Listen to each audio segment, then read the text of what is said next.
The alarm bell screamed through the prison yard, cutting through the thick morning fog like a knife. Guards ran in every direction, radios crackling with panic. The sirens that had slept for more than a decade were finally awake again. Something was wrong. Terribly wrong. Officer Daniel Briggs was the first to reach the workshop. The metal door was still locked from the inside, but the security camera above it showed nothing, just a blank gray screen. He kicked open the door and froze. Inside the workshop was an open wooden crate, half filled with sawdust. It was meant for shipping furniture built by inmates. But this one was different. The bottom of the crate was hollow, and beneath it, an empty space big enough for a man to fit inside. Briggs' radio buzzed. "We got a problem. Boss, inmate Gordon Moore is gone." Gone. The words hit Briggs like a hammer.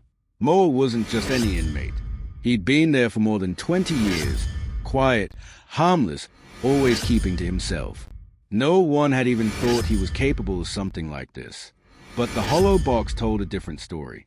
Briggs leaned closer, brushing his hand against the sawdust. It was smooth and clean, like it had been prepared for something. That's when he saw it. Tiny marks carved into the inside of the box. Dates. Numbers. 11 years of them, scratched by hand. He took a step back, his heart racing. Moore hadn't just escaped. He had planned this. For 11 years. Right under their noses. And no one, not the guards, not the warden, not even the inmates who worked beside him, had ever noticed. Briggs looked toward the open crate again. The faint smell of fresh pine and sweat hung in the air. Moore was gone, and the plan that took more than a decade to build had finally worked. The radio crackled once more. "Sir, you might want to come to the gate. We found something in the back of the truck that just left the yard." Briggs felt his stomach twist. He grabbed his keys and ran toward the main exit, his boots slamming against the concrete floor. The delivery truck, loaded with those wooden crates, had left just minutes earlier. If Moore was in one of them, he was already beyond the walls. When Briggs reached the gate, the truck was still there, stopped by another officer. They had pulled one of the crates off the back. The lid had been broken open.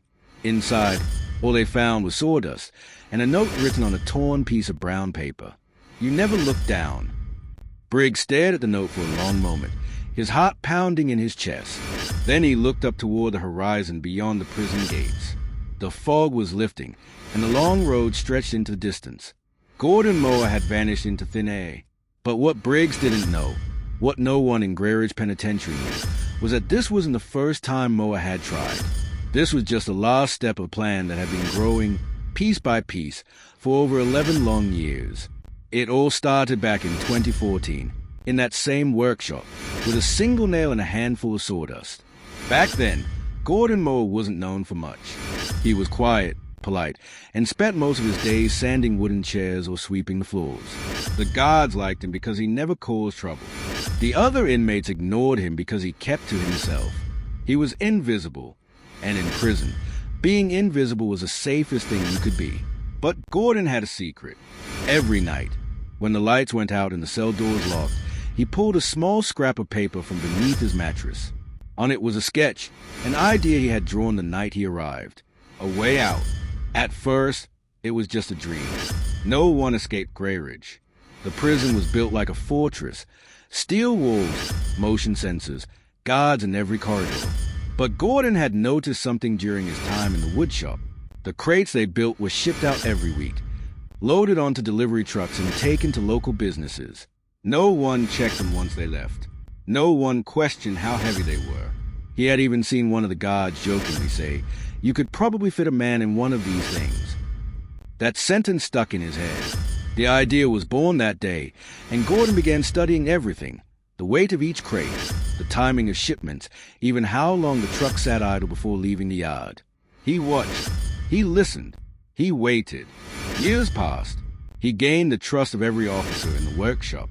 They let him handle the keys, count the supplies, even supervise new inmates. He never broke a rule, never gave them a reason to suspect him. He was the perfect prisoner. And all the while, he worked on his plan. At night, when everyone was asleep, he would draw tiny blueprints and scraps of wood. How to build a crate with a hidden compartment. how to create a false bottom strong enough to hold sawdust above but hollow below. He tested the strength of the nails, the thickness of the boards, even how much air he would have inside. He calculated everything. But Gordon knew timing was everything. He couldn't rush. One mistake and he'd lose everything. So he waited 11 years, patiently, silently, watching for the right moment. During those years, he became something of a legend in the workshop. Other inmates came and went, but Gordon stayed. He watched hundreds of crates leave the prison gates. Each one could have been his way out, but he didn't take it. Not yet. Then one day, in 2025, something changed. The warden announced that the prison would soon upgrade its surveillance system. Every corner, every cell, every workshop, new cameras, new alarms. Once that happened, Gordon knew his chance would be gone forever. So he decided it was time. That week, he began building a special crate, a little larger, a little heavier, but no one noticed. He made it look just like the others, even marking it with the same inspection stamps. Inside, beneath the false bottom, was a narrow hollow space padded with cloth, enough for him to lie flat and breathe through a small air hole hidden in the seams. For 3 nights, he practiced getting in and out silently. He timed his breathing. He measured how long the truck took to reach the loading area. Every second mattered. On the 4th night, everything was ready. He worked late, as he always did. The guards had long stopped checking on him. They trusted him too much for that. When the final shipment was called, Gordon lifted his special crate onto the truck himself. Then, just before dawn, he climbed inside. The air was tight. The wood pressed against his back, and sawdust filled his nose. He counted each breath, steady and calm. He could hear the sound of the truck engine starting, the gate opening, and the world outside coming alive. And then, freedom. But things didn't go as smoothly as he planned. The truck stopped longer than expected. The engine went quiet. He heard voices outside, officers talking. One of them laughed. For a second, he thought they'd found him. His heart pounded so hard he thought the crate would shake. But then, after what felt like an eternity, the engine started again. He exhaled, slowly. He had made it past the gates. When the truck finally stopped hours later, Gordon waited. He didn't move. He knew patience had kept him alive this long, and he wouldn't ruin it now. He waited until nightfall. When the yard was quiet, he pushed gently against the lid until it gave way. The first thing he saw was the moon. He climbed out, his body weak and trembling. The air felt strange, almost unreal. After 20 years behind bars, he was free. The news of Gordon Moore's escape spread across the country like wildfire. The headlines called it the most patient escape in U.S. prison history.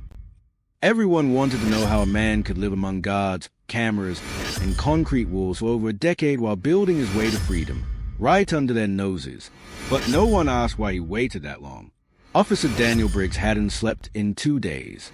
He stood in front of the warden's desk, the escape note still in his hand. "You never looked down." The words haunted him. He had known Gordon for years, had shared conversations about life, time, and regret. Gordon didn't seem dangerous. He seemed broken, like a man who had already accepted his punishment. So why escape now? Why, after 11 years of quiet obedience? The warden slammed the folder shut. "Briggs, the FBI's taking over. They think Moore had help from the outside, maybe from a former inmate or guard." But Briggs couldn't believe it. Gordon never made friends. He never spoke to anyone longer than a few minutes. It was like he was waiting, but not for freedom, for something else. 3 days later, a call came in from a small town 80 miles north of the prison. A store owner had reported strange thefts. Only canned food, blankets, and soap were missing. No cash was taken. No damage to doors or locks. Whoever it was, they knew what they needed. When Briggs arrived at the scene, he found faint footprints leading behind the store. They disappeared near the edge of the forest. He followed the trail until the sun started to fade. The woods were quiet except for the wind in the trees. Then he saw something, an old hunting shack. The door was slightly open. Inside, it smelled of smoke and damp wood. There was a small fire pit, a few empty cans, and a makeshift bed made of newspapers and a thin mattress. But what caught Briggs' attention wasn't the mess. It was the walls. Every inch of the shack was covered in newspaper clippings, stories of missing people, old mugshots, and faded police reports. Some were from as far back as 2009. In the center was a single photo, yellowed with age, a little girl with a wide smile and bright green eyes. Written beneath it in black marker were 4 words. They said she drowned. Briggs felt his stomach twist. The name under the photo was Lydia Moore, Gordon's daughter. She had gone missing 15 years ago while swimming near their home in Lakefield, Pennsylvania. The case had been closed quickly. No body, no witnesses, just a report that said she was presumed dead. But Gordon never accepted it. That's when Briggs realized the truth. Gordon hadn't been waiting for freedom. He'd been waiting for answers. Suddenly, the door creaked behind him. A cold gust swept in, and there, standing at the edge of the trees, was Gordon Moore. His face was thinner, his beard longer, but his eyes burned with purpose. He didn't look afraid. He looked determined. "Don't move, Gordon," Briggs said, his hand resting on his gun. Gordon raised his hand slowly. "You think I ran because I wanted to be free?" His voice was calm, almost sad. "You think I spent 11 years planning this for me?" He shook his head. "They lied to me, Briggs. They lied about everything." Briggs hesitated. "What are you talking about?" Gordon stepped forward. "My daughter. She's alive, and the people who put me in that prison made sure I'd never find her." Before Briggs could respond, a crack of a branch echoed from behind. Flashlights flickered in the distance. The FBI had followed him. Gordon's eyes widened. "They can't find this place," he whispered. "If they do, everything's gone." He toned, disappearing into the trees like a shadow. Briggs called out, but his voice was swallowed by the wind. The agent stormed in moments later. "Did you see him?" one shouted. Briggs didn't answer. He looked at the photo of the little girl again, then folded it carefully and slipped it into his pocket. He didn't tell them what Gordon had said. Later that night, Briggs sat in his car outside the prison, staring at the old case files of Lydia Moore. Something didn't add up. The police report was filled with missing details, no signed witness statements, no photos of the scene, and the coroner's report was blank. It was as if someone had erased her existence. He opened the note again.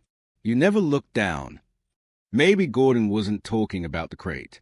Maybe he meant the case, how everyone looked at the surface but never below. The next morning, Briggs drove to Lakefield, where the Moores once lived. The house was abandoned now, vines curling around the porch. In the backyard stood the lake where Lydia had supposedly drowned. The water was still and dark, reflecting the gray sky above. He noticed something strange near the dock, a rusted metal hatch, half buried in the ground. When he pulled it open, a wave of cold, stale air rushed out. A narrow tunnel led down beneath the earth.